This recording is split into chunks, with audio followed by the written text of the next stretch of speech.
आऊज़ु बिल्लाहि मिनश्शैतानिर्रजीम बिस्मिल्लाहिर्रहमानिर्रहीम। नाज़रीन व सामीन अस्सलामु अलैकुम। नाज़रीन, उम्मीद है आप हमारे वीडियोस से मुस्तफ़ीद हो रहे होंगे। हमारे इसी तरह के अच्छे अच्छे वीडियोस से मुस्तफ़ीद होने के लिए हमारे चैनल को सब्सक्राइब कर लें और बेल आइकॉन के बटन पर क्लिक कर लें। तो नाज़रीन, हम चलते हैं अपने आज के मौजू की तरफ। हमारा आज का मौजू है इमाम अली अलैहिस्सलाम और इल्म अर्ज़ियात यानी जियोलॉजी। इमाम अली अलैहिस्सलाम फरमाते हैं, ये खुदा की अजमत और उसकी खलकत की ताकत है कि उसने ठोस खुश्क ज़मीन को बेहंगम सुकड़े और तेज समंदर के पानी से बनाया। फिर उसने समंदर को आसमानों से बनाया और उनको एक दूसरे के साथ मिलाने के बाद 7 तहों यानी माहौलियाती 7 तहों में तकसीम किया। नहजुल बलागा खुतबा नंबर 9।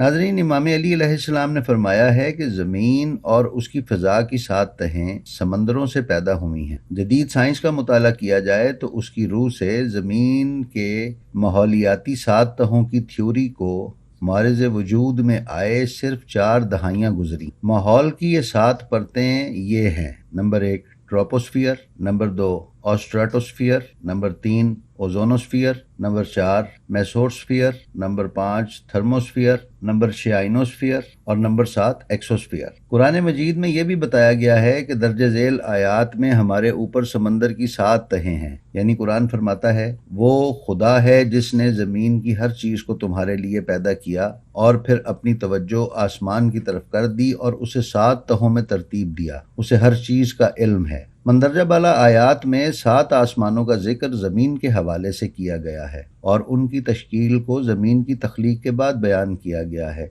उससे मुराद ये है कि 7 आसमान फ़िज़ा की 7 तहों को कहते हैं। इमाम अली भी ज़मीन के तनाजुर में 7 आसमानों के बारे में बात करते हैं और माहौल की असल को ज़मीन के समंदरों से मंसूब करते। इमाम अली अलैहिस्सलाम के मुताबिक फ़ज़ा की इब्तदा समंदर से हुई, जो कि एक बहुत ही जदीद तसव्वुर है और मौजूदा दौर के तमाम माहिरीन अर्ज़ियात एक ही नज़रिए के हामिल हैं जो अभी तक तहकीक के मराहिल में है। फ़ज़ा में ऑक्सीजन, हाइड्रोजन, नाइट्रोजन और कार्बन डाइऑक्साइड मौजूद हैं। फ़िज़ा की ऑक्सीजन सूरज की अल्ट्रावायलेट शुआओं के पानी पर पड़ने से बनती है और ऐसा ही माहौल में हाइड्रोजन का मामला है। इसी तरह फ़िज़ा की नाइट्रोजन को समंदर के नाइट्रेट और कार्बन डाइऑक्साइड को उसके कार्बोनेट से मंसूब किया जाता है। इसी खुतबा यानी खुतबा नंबर 209 के दूसरे पैराग्राफ में इमाम अली अलैहिस्सलाम फरमाते हैं, अल्लाह ने ऊंची ऊंची पहाड़ियाँ, पत्थरों की चट्टानें और ऊंचे पहाड़ भी बनाए।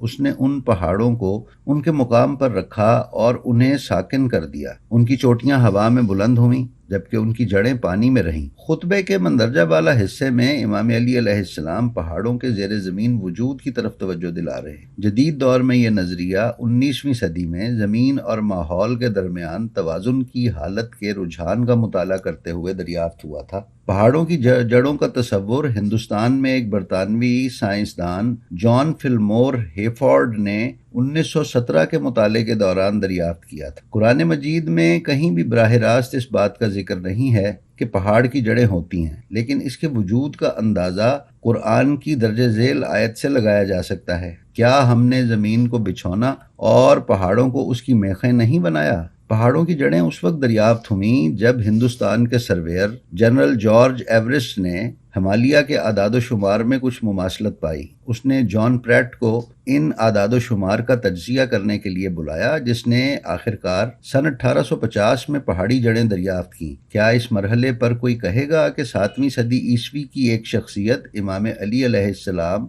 का एक ऐसे तसव्वुर से आगाह होना वाकई मौजज़ा और अतिया खुदाबंदी है जिसे 19वीं सदी की दरियाफ्त समझा जाता है। जी तो नाजरीन, उम्मीद है आपको हमारी आज की वीडियो पसंद आई होगी। इसी तरह के मजीद वीडियोस हासिल करने के लिए हमारे चैनल को लाइक और सब्सक्राइब करें और बेल आइकॉन के बटन को प्रेस करें। अस्सलाम वालेकुम।